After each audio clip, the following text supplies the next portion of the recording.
Kurnool Medicover ఆసుపత్రి వైద్యులు మరో అద్భుతం చేశారు. ప్రాణాపాయ స్థితిలో ఉన్న ఓ యువకుడికి విజయవంతంగా శస్త్రచికిత్స చేసి 10 రోజుల్లోనే ఇంటికి పంపించారు. రోడ్డు ప్రమాదంలో వెన్నెముక మెడనరాలు దెబ్బతిని సొంతంగా శ్వాస తీసుకోలేని పరిస్థితిలో ఆ యువకుడిని ఆసుపత్రికి తీసుకొచ్చారు. ఇలాంటి కేసులో కోలుకోవడం చాలా కష్టం. కానీ Medicover neuro surgeon doctor Vishwakumar బృందం అరుదైన శస్త్రచికిత్సను విజయవంతంగా నిర్వహించింది.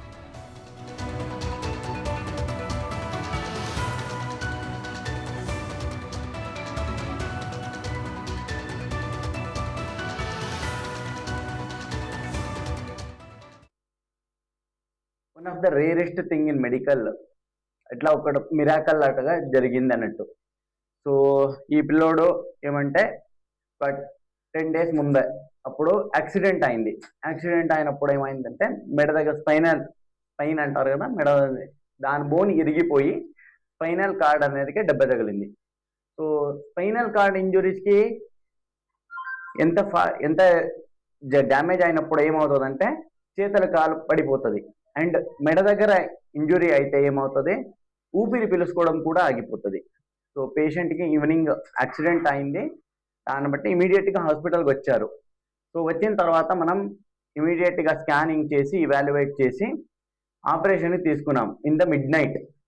సో ఆపరేషన్ ఏం చేస్తామంటే ఈ స్పైన్ బోన్ అనేది ఇట్లా కదిలి ముందుకు పోయింది. సో అట్లా అయినప్పుడు దాని లోపల ఉన్న కార్డ్కి డ్యామేజ్ అయి ఉంటుంది.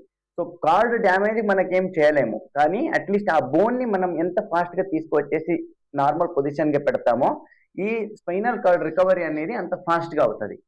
సో మనం ఆపరేషన్ మిడ్ నైట్లో చేసేసినాము. దాని తర్వాత పేషెంట్ వెంటిలేటర్లో పెట్టాము. వెంటిలేటర్లో ఎందుకు పెడతామంటే పేషెంట్ ఊపిరి కూడా ఆగిపోయి ఉంటుంది ఆ టైంలో. సో దాని తర్వాత మనం మెడిసిన్స్ ఇస్తాము, స్టిరాయిడ్స్ ఇస్తాము. సో దాని తర్వాత పేషెంట్కి ఫిజియోథెరపీ స్టార్ట్ చేస్తాం. ఊపిరి ఎట్లా అనేది తెలుసుకోవడానికి మెషిన్ నుంచి చిన్నగా ఆపేసుకుంటూ వస్తాం. This takes days together. వారం పడింది ఆల్మోస్ట్ స్లోగా బయటకు తీసేసుకొని ఆయన వెంటిలేటర్ నుంచి తీసేసి దెన్ రెస్పిరేటరీ ఎక్సర్సైజెస్ అన్ని చేసేసి ఈరోజు పేషెంట్ బతికినాడు. ఆయన ఊపిరి ఆయన breathing without any support room air మీద మెయింటైన్ అవుతున్నాడు. That is the Chandrashekar, Jogulamba Gadwal district, Amaravai గ్రామం. నాకు యాక్సిడెంట్ అయినప్పుడు ఎమ్మన్నే ఇక్కడ హాస్పిటల్కి వచ్చినాము. సార్ మంచిగా ధైర్యం చెప్పి ఆపరేషన్ చేసిండు. ధైర్యం మంచిగా చెప్పిండు, ఏం కాదని చాలా ప్రోత్సహించిండు. కాబట్టి నేను కానీ ఎక్కువ భయపడితే మొత్తం అలసిపోతాం కదా. సార్ మంచిగా చెప్పి ప్రోత్సహించిండు. పేరు బోయ చంద్రశేఖర్, జోగులాంబ గద్వాల్ డిస్టిక్, అమరావాయి గ్రామం. నాకు యాక్సిడెంట్ అయినప్పుడు ఎమ్మన్నే ఇక్కడ హాస్పిటల్కి వచ్చినాము. సార్ మంచిగా ధైర్యం చెప్పి ఆపరేషన్ చేసిండు. ధైర్యం మంచిగా చెప్పిండు, ఏం కాదని చాలా ప్రోత్సహించిండు.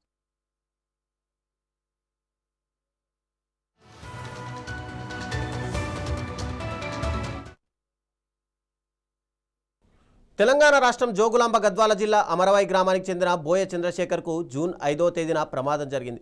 ఈ ప్రమాదంలో అతని వెన్నెముక దెబ్బతిన్నతో పాటు మెడ వద్ద నరాలు కూడా పూర్తిగా దెబ్బతిన్నాయి. పరిస్థితి ఎంత విషమంగా ఉందంటే చంద్రశేఖర్ సొంతంగా ఊపిరి కూడా తీసుకోలేకపోయాడు. కానీ ఆపరేషన్ చేసిన 10 రోజుల్లోనే చంద్రశేఖర్ కోలుకోవడం డాక్టర్ల అద్భుతమైన కృషికి నిదర్శనం.